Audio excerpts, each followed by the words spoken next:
নমস্কার everyone, welcome.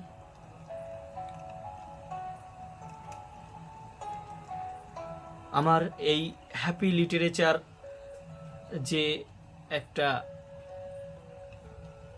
অনুষ্ঠান, সেই অনুষ্ঠানে যেখানে কবিতা, গল্প, সাহিত্য সমস্ত বিষয়ে পাঠ করা হয় বা আবৃত্তি করা হয়, যেটাই মনে করেন, সেখানে সবাইকে ওয়েলকাম।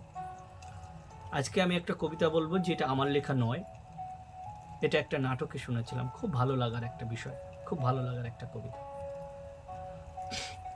তুমি বললে রৌদ্রে যাও, রৌদ্রে তো গেলাম। তুমি বললে অগ্নিকুণ্ড জ্বালো, জ্বালালাম।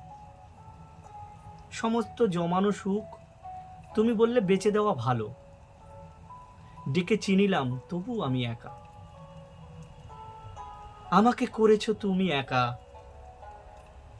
একাকিত্বটুকুতেও ভেঙে চুরে শত টুকরো করে বীজ বপনের মতো ছড়িয়ে দিয়েছ জলে স্থলে।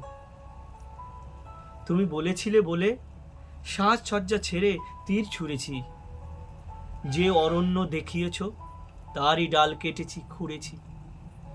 যখনই পেতেছ হাত দিয়েছি উপুর করে প্রাণ।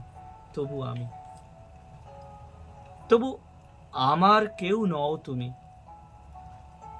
আমিও তোমার কেউ নই। আমাদের মধ্যে স্রোতস্বিনী আছে, সে তো নেই। নমস্কার।